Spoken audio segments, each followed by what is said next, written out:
આકાશવાણી ભુજ પ્રસ્તુત છે અખબારોની હેડલાઇન્સનો કાર્યક્રમ હેવર હેવર.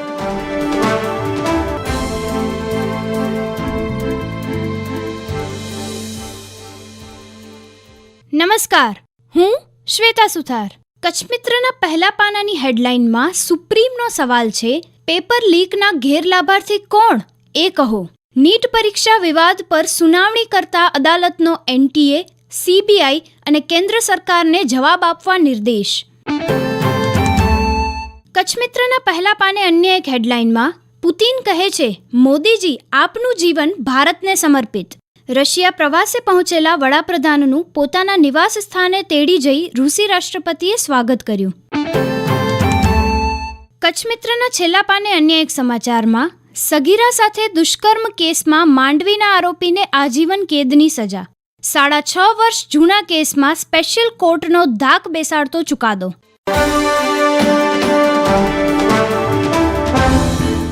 હું મનોજ સોની. દિવ્ય ભાસ્કરની કચ્છ આવૃત્તિમાં સમાચાર છે કે આતંકીઓ બેફામ.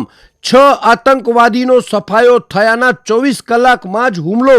સેનાના કાફલા પર આતંકવાદીઓએ ગોળીઓ વરસાવી, 5 જવાન શહીદ. જમ્મુ રાજ્ય નિશાના પર મહિનામાં આ ચોથો હુમલો. ભાસ્કર એક્સક્લુઝિવમાં જણાવાયું છે કે જમ્મુથી આતંકના સફાયાની યોજના તૈયાર. આતંકવાદીઓને મદદ કરનારની સંપત્તિ જપ્ત થશે. આજીવન કેદ અથવા ફાંસી સુધીની સજા. અન્ય એક સમાચારમાં બિલ્ડરો છેતરે છે, એક સમાન એગ્રીમેન્ટ લાગુ કરવામાં આવે. ઠગાઈના કારણે ગ્રાહકોને મોટું નુકસાન થતું હોવાની સુપ્રીમ કોર્ટમાં રજૂઆત થઈ. ભાસ્કર વિશેષમાં રાહુલ શર્માનો રિપોર્ટ જણાવે છે કે અમેરિકા ફ્રાન્સ પર હવે નિર્ભર નહીં રહીએ. દેશમાં પહેલીવાર સ્પેસ અને ડિફેન્સ માટે 3D મેટલ પાર્ટ્સ ભોપાલના એમ્પ્રીમાં જ ડેવલપ થશે. રક્ષા અને અંતરિક્ષ સાથે જોડાયેલા મિશનો માટે હવે બીજા દેશો પર નિર્ભરતા ખતમ થશે. દિવ્ય ભાસ્કરની ગાંધીધામ આવૃત્તિમાં જણાવાયું છે કે વગર વરસાદે વારંવાર વીજ કાપથી શહેર ત્રસ્ત. રોજની સમસ્યા. વોલ્ટેજ અપડાઉન થવાથી વીજ ઉપકરણો બગડવાનું જોખમ. ગાંધીધામમાં 50,000થી વધુ વીજ ગ્રાહકો અને એક સબ ડિવિઝન. નવા ડિવિઝનની વર્ષો જૂની માંગ. પીજીવીસીએલનું કહેવું છે કે નવી 2 ટીસી ઊભી કરાઈ. ગેટકોથી સપ્લાયની સમસ્યા. ઘર આગળ મસમોટા થાંભલા ન જોઈએનું વલણ કાર્ય માટે બાધા.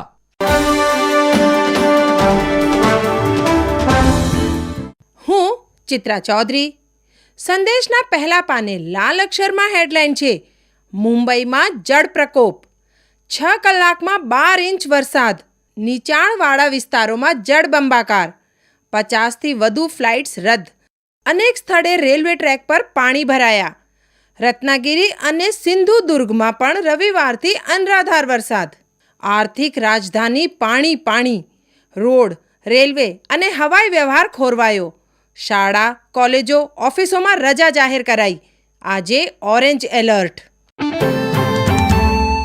સંદેશના છેલ્લા પાને વરસાદના વધુ એક સમાચારમાં ભુજ, મુન્દ્રા તેમજ નખત્રાણામાં 1 ઇંચ વરસાદ. કચ્છમાં મેઘરાજાના બીજા રાઉન્ડમાં વિવિધ વિસ્તારોમાં હળવાથી મધ્યમ ઝાપટા. ભારે ઉકળાટ બાદ કેટલાક વિસ્તારોમાં વાતાવરણમાં પલટા સાથે વાદળો છવાયા, પણ વરસાદની હાથતાળી.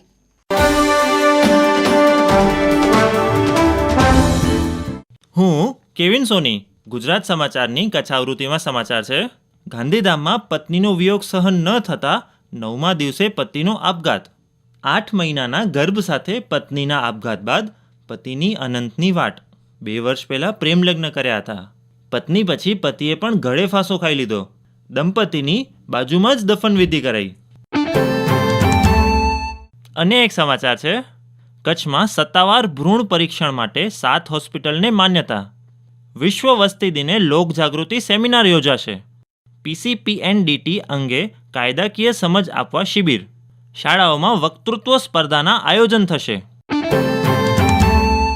અન્ય એક સમાચાર છે, ભુજની માતૃછાયા શાળામાં આવો ભુજને ઓળખીએ કાર્યક્રમ યોજાયો.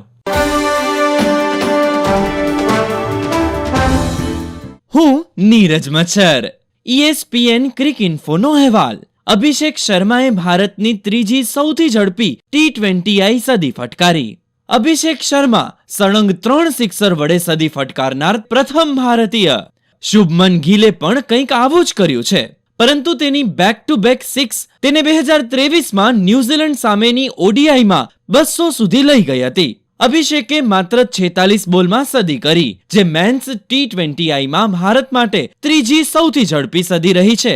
2017માં રોહિત શર્માની 35 બોલમાં સદી અને 2023માં સૂર્યકુમાર યાદવની 45 બોલમાં સદી બંને શ્રીલંકા સામે ભારત માટે બે સૌથી ઝડપી સદી છે. જ્યારે KL રાહુલે પણ 2016માં વેસ્ટ ઇન્ડિઝ સામે 46 બોલમાં સદી ફટકારી હતી. 8મી ઓવરમાં ડ્રોપ થયા બાદ અભિષેકનો સ્ટ્રાઇક રેટ 317.39 રહ્યો. તેણે તેના છેલ્લા 23 બોલમાં 7 છગ્ગા અને 5 ચોગ્ગાની મદદથી 72 રન બનાવ્યા હતા. અભિષેકના પ્રથમ 24 બોલમાં 3 બાઉન્ડ્રી વડે માત્ર 28 રન જ મળ્યા હતા. મેન્સ T20I ઇનિંગ્સમાં રવિવારે છેલ્લી 10 ઓવરમાં 161 રન બનાવ્યા, જે હમણાં સુધીની કોઈ પણ ટીમ દ્વારા ત્રીજા સૌથી વધુ રન છે.